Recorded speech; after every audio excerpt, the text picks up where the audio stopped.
Parantos sumping di tengah orang sadayana Akang David Bekam. Kumaha damang Kang? Alhamdulillah saya pisan. Kumaha sawalerna? Alhamdulillah Kang.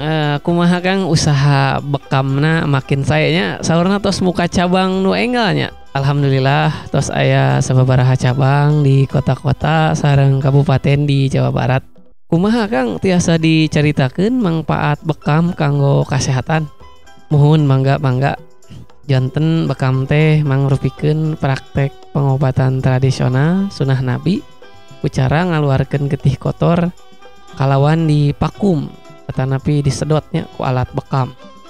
Tah eta tiasa ngalandongan mangrupi-rupi panyawat di kawit nyeri awak, darah kotor, panyawat jero sareng rupi-rupi panyawat pokona mah.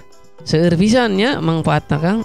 Muhun saya pisan eta kanggo alternatif ka anu alim pengobatan secara medis gitu.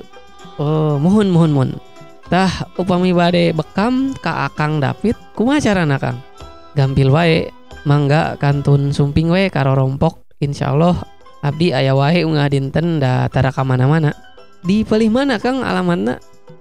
Di Kampung Sukasenang, Desa Alim Susah, RT 4 RW 11, Gang Masjid Darul Arkom tea caket Bumina Pahasan. Kantun naruskeun we ka warga di dinya sebatkeun we Kang David Bekam. Moal birek deui nya panginten eta tos pada aruningaeun nya Kang. Henteu oge sih. Leuh si Akang mah tiasa wae heureuna teh.